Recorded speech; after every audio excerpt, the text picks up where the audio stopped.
नमस्कार दोस्तों, ये कहानी सच्ची घटना पे आधारित है। सोनू एक वीडियो कंटेंट क्रिएटर थी। वो नई नई बेकरीज में जाकर फूड ब्लॉगिंग करती थी। उसकी लाइफ में सब कुछ अच्छा चल रहा था। एक दिन घर पर कोई नहीं था और उसे अपने 11 साल के भाई को स्कूल से पिकअप करना था। उसी दिन उसे दिलखुश बेकरी के खाने को रिव्यू करने का इनवाइट आया। सोनू उस बेकरी को चेकआउट करने के लिए बड़ी एक्साइटेड थी, क्योंकि वो पहली इंसान थी जो उस बेकरी को रिव्यू करने वाली थी। स्कूल की छुट्टी हुई और सोनू अपने छोटे भाई को लेकर उस बेकरी की ओर निकल पड़ी। उसका छोटा भाई स्कूल की सारे दिन की थकान से परेशान था और वो बार बार अपनी बहन को घर जाने के लिए बोल रहा था। पर सोनू, जिसके फॉलोअर्स पिछले 1 महीने में कम हो चुके थे, उनको बढ़ाने के लिए उसका उस बेकरी पे वीडियो डालना बहुत ज़रूरी था। वो अपने भाई को अलग अलग तरीक़ों से चुप करवा कर गाड़ी चलाए जा रही थी। कुछ देर बाद उन्हें वो बेकरी दूर से दिखने लगी थी। उसका छोटा भाई, जो इतनी देर से गाड़ी में इधर उधर हो रहा था, उस बेकरी को देखकर बिल्कुल शांत हो गया। सोनू ने गाड़ी पार्क की और अपने भाई के लिए दरवाज़ा खोला, लेकिन वो गाड़ी से उतरने के लिए तैयार ही नहीं था। सोनू ने उसे कई तरह के लालच भी दिए, लेकिन वो अपनी सीट पे जम सा गया था और बस बेकरी के दरवाजे की तरफ घूर घूर के देखे जा रहा था। सोनू ने उसे जोर से हिलाया। उसके बाद वो सोनू की तरफ देख के जोरों से रोने लगा और घबराते हुए बोला कि उसे गेट की तरफ आते हुए कई छोटे छोटे बच्चे दिखाई दिए और उन सभी बच्चों के कपड़े खून से सने हुए थे। उसने कहा कि अब वो बच्चे बेकरी के दरवाजे के सामने खड़े हुए हैं और उन्हें अंदर जाने से मना कर रहे हैं। सोनू को लगा कि ये हॉरर मूवी देखने का ही नतीजा है, इसलिए उसने अपने भाई की एक भी नहीं सुनी और उसका हाथ पकड़कर उसे बेकरी के दरवाजे की तरफ लेकर जाने लगी।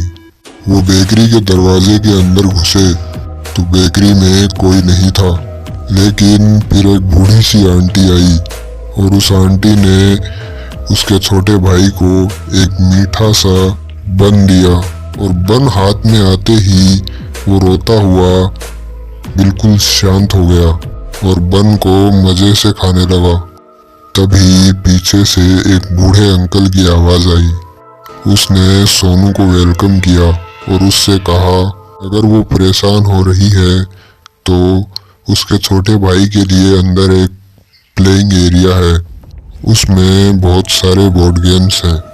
ये बात सुनकर सोनू खुश हो गई, क्योंकि वो अपने छोटे भाई को बिजी करके वीडियो आराम से बना सकती थी। सोनू ने उसका हाथ पकड़ा और आंटी के पीछे पीछे बच्चों के प्लेइंग एरिया में अपने छोटे भाई को छोड़ आई। वो बेकरी बेहद ही सुंदर थी, जिसमें पुरानी और महंगी चेयर्स, शानदार टेबल्स, सब कुछ था। पर पता नहीं क्यों वो सब कुछ सोनू के कैमरे में अजीब सा दिख रहा था। जब वीडियो बनाकर उसने रिप्ले करके देखा, उस वीडियो में कुछ छोटे बच्चों की परछाइयाँ दिखी, जिसके बाद वो फोन एकदम से स्विच ऑफ हो गया। सोनू को ये बहुत अजीब लगा, पर उससे पहले वो कुछ सोचती या करती, वो बूढ़ी आंटी वहाँ आई। सोनू को बड़े प्यार से बिठाकर उसके सामने कुछ चॉकलेट पेस्ट्रीज रखी। उन चॉकलेट पेस्ट्रीज से अच्छी पेस्ट्रीज सोनू ने कभी नहीं देखी थी। उन पेस्ट्रीज को देखकर सोनू सब कुछ भूल गई और उन पेस्ट्रीज को बड़े चाव से खाने लगी। वो पेस्ट्रीज खा ही रही थी कि तभी वो अंकल और आंटी दोनों उसके सामने एक बड़ी सी ढकी हुई प्लेट लेकर आए।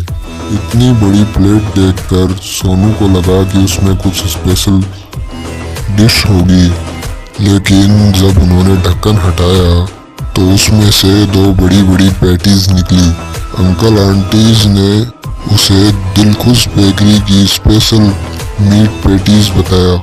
सोनू को पैटीज देकर वो दोनों वापस किचन में चले गए। सोनू ने उस मीट पैटी की एक बाइट ली और बिना रुके झट से अपनी एक पूरी मीट पैटी खत्म कर दी। उसे समझ ही नहीं आ रहा था कि कोई इतनी टेस्टी मीट पैटीज कैसे बना सकता है। तभी सोनू को याद आया कि वो खाने पीने में इतनी बिजी हो गई थी, वो अपने छोटे भाई को भूल ही गई थी। उसने सोचा कि वो बची हुई पैटी अपने छोटे भाई को ले जाकर खिला देगी। सोनू जब प्लेइंग एरिया में पहुंची तो उसने देखा कि उसका भाई वहां था ही नहीं। सोनू उसे पूरी बेकरी में ढूंढने लगी पर वो कहीं मिल ही नहीं रहा था। उसे ढूंढती हुई सोनू जब उस बेकरी के किचन में पहुंची तो वो दंग रह गई।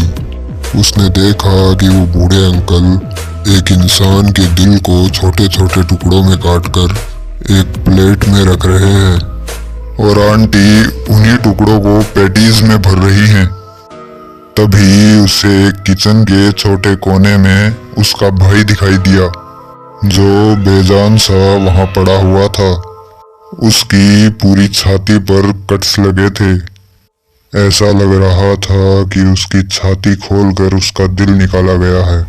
सोनू को अचानक से ये रियलाइज हुआ कि वो दिल जो अंकल काट रहे थे वो किसी और का नहीं बल्कि उसके छोटे भाई का ही था। ये सब देखकर सोनू की सांस सूख गई और उसके मुंह से अचानक चीख निकली। तभी वो दोनों बूढ़े अंकल आंटी सोनू की तरफ मुड़े और सोनू को देखकर एक अजीब ढंग से मुस्कुराने लगे। सोनू घबरा उठी और जल्दी से बेकरी से बाहर भागी। जैसे ही वो अपनी गाड़ी में बैठ के जा रही थी वैसे ही उसे गाड़ी के रियर व्यू मिरर में कई सारे बच्चों की आत्मा दिखाई दी। सबकी छाती पर बहुत सारे कट्स थे। जब उसने ध्यान से देखा तो उन बच्चों में से एक उसका छोटा भाई भी था। सोनू को अपने भाई का चेहरा नजर आया तो उसका रोना निकल गया और मेन रोड पे पहुंचते ही उसकी गाड़ी का एक्सीडेंट हो गया। सोनू को हॉस्पिटल में 2 दिन बाद होश आया और उसके होश आते ही उसके मॉम डैड फूट फूट कर रोने लगे। उन्होंने सोनू से कहा कि उसका छोटा भाई उसके एक्सीडेंट के दिन से गायब है और कहीं नहीं मिल रहा। इस पर सोनू ने दिलखुश बेकरी पे उसके साथ जो कुछ हुआ वो सारा किस्सा अपने माँ बाप को बताया। दिलखुश बेकरी का नाम सुनते ही सोनू के पेरेंट्स का दिल दहल गया। सोनू के डैड ने उसे बताया कि दिलखुश बेकरी को बंद हुए लगभग 15 साल हो गए। उसके ओनर्स छोटे बच्चों का दिल निकाल के खाते थे और एक दिन किसी ने उनके खिलाफ कंप्लेन कर दी।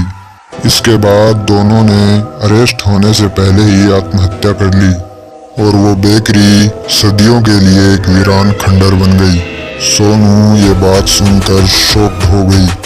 उसे तब तक यकीन नहीं हुआ जब तक वो अपने पेरेंट्स के साथ उस बेकरी की जगह पर नहीं चली गई। उस बेकरी की जगह वाकई एक खंडर था जिसे देखकर सोनू की रूह कांप गई। उस दिन के बाद से सोनू ने फूड व्लॉगिंग ही छोड़ दी। अपने छोटे भाई को खोने का दुख शायद ही उसके मन से कभी निकल पाएगा।